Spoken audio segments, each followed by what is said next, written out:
Good morning, everybody. I'm reading today from Matthew 10, verse 38.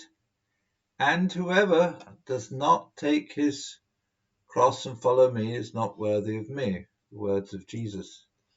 Of course, for the last 2,000 years, the cross has been the symbol of Christianity. We are all very familiar with that idea. But today's text is the first time in Matthew that Jesus mentioned the cross.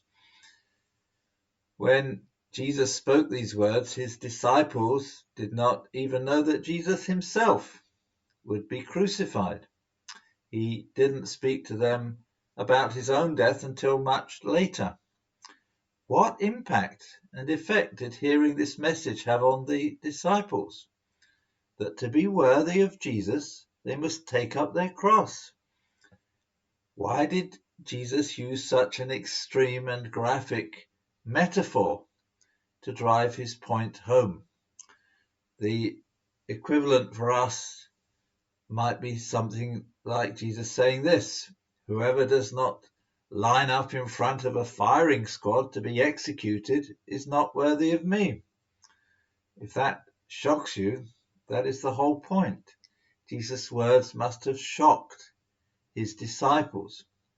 These men from Galilee were all too familiar with crucifixion. In 4 BC, the Roman general Varus had crucified 2,000 Jews along the roadsides into Galilee after he had put down the revolt led by Judas of Galilee.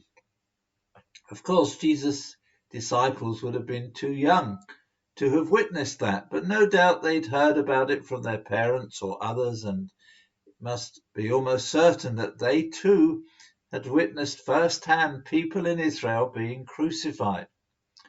After all, they were living under the brutal Roman occupation.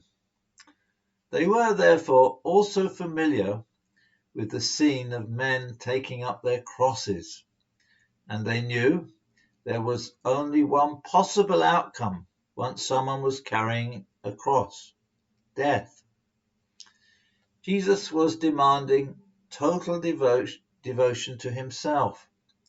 He is telling his disciples that if they are to follow him, they must consider their former lives to be over.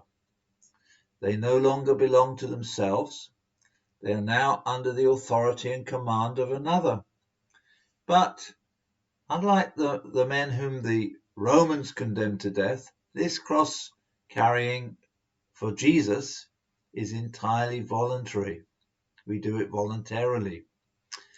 And Jesus also said, whoever loses his life will find it, and whoever finds his life will lose it. So this cross that Jesus' disciples have to bear daily is not a morbid thing, but a door to life. May the Lord give us grace to be his true followers. Amen. Have a great day.